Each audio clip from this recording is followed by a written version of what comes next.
What is up, gamers? The Red Dragon here, and we are checking out Battlefield 4 on the Xbox One. So with the Xbox version of the game, there is Kinect functionality built in. So in this video, I'm going to demonstrate and walk you through all the different Kinect features for Battlefield 4. So the first thing is, on the right hand side, you've got your voice commands that you can call out. And this is nice because it gives you added options, things that aren't on the radial dial that you can easily pull up in game. And so this also allows you to talk and communicate with your other teammates, and you can communicate with them even if they're not in your party or even if they're not in your squad. So say for instance you're flying around in the chopper, you can say bail out, and hopefully your teammate will get the message.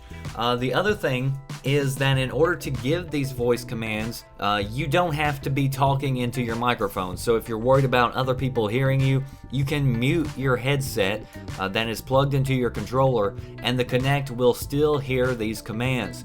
The other thing is that I like is next time spawn in as whatever. I actually use that probably more than any of them, because I'm really bad about just respawning, jumping back into the action as soon as possible. A lot of times I'll forget to switch my class, but this time if I'm in the game, then I can just say next time spawn in as engineer, and the next time I die, it's automatically going to highlight the engineer class for me. So if I just click respawn, then I go ahead and jump in.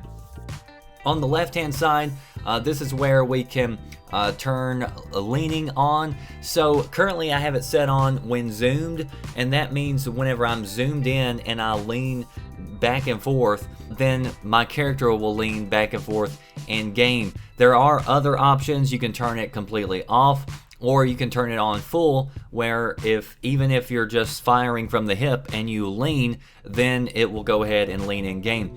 I usually leave it on when zoomed, and that gives me the power of knowing whenever I activate it, because sometimes I'm adjusting myself in my seat or whatever, and I don't want the Kinect following me.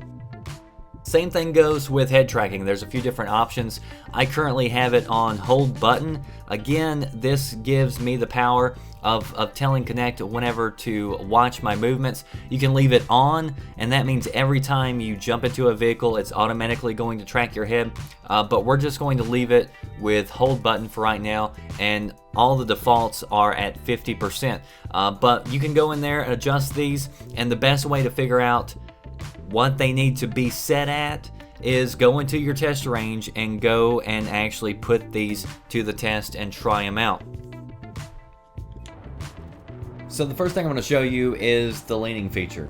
So we're going to walk down here where there's a few targets that we can fire at. Now again, like I said, if you want to usually lean and peek out, you have to be right up against a wall.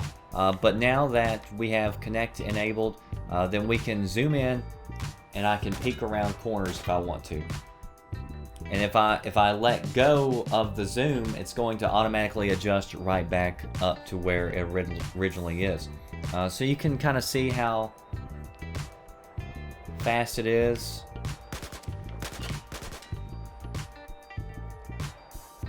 So it's pretty responsive.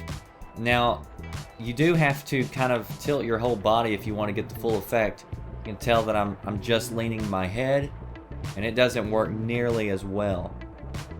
Yeah, so you have to really put your shoulders into it if you want to lean around. So that's basically how that works, and so you can lean out from anywhere you want to.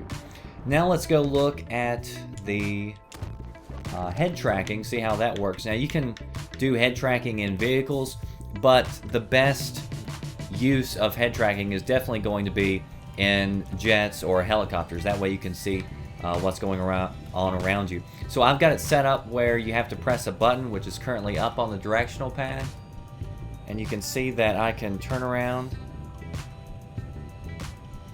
I can look all the way around just by barely tilting my head. And again, you can adjust your sensitivity to where it's set up, for your needs or whatever's good for you. I've just got it set on the default. But you can see how in a dogfight, this could come in handy, where you're just able to look around, and some people may use this. I've used it in the helicopter a few times, I haven't really been flying a whole lot of jets, so I'll be honest with you, I haven't really used this a whole lot actually in game, but it's definitely there. And if you're set up in a prime location like my Kinect, currently I'm set up probably about 6 or 7 feet, more like 7 feet away from the Kinect. I walked it out earlier. One thing I have noticed is the further you are away from the Kinect, the worse it works. It picks up, at least in this game. Now other games I didn't have a trouble, you know, sitting far back, but this one seemed to do a lot better, especially with the head tracking, because it can be pretty sensitive with the head tracking and with the leaning. So sitting up close, you know, sitting up straight, sitting up, you know, trying to get as in front of your Kinect as you can, then it's going to work, you know, for you a lot better, as opposed to, you know, sitting kind of sideways or whatever else. So there you go. There is Battlefield 4 and Kinect. Suppose below, I want to know, is this something you would use at all if you're on the Xbox? Let me know if you've used the voice commands or any of these other features. That does it for me, the Red Dragon. I'll see you next time. Thanks for watching.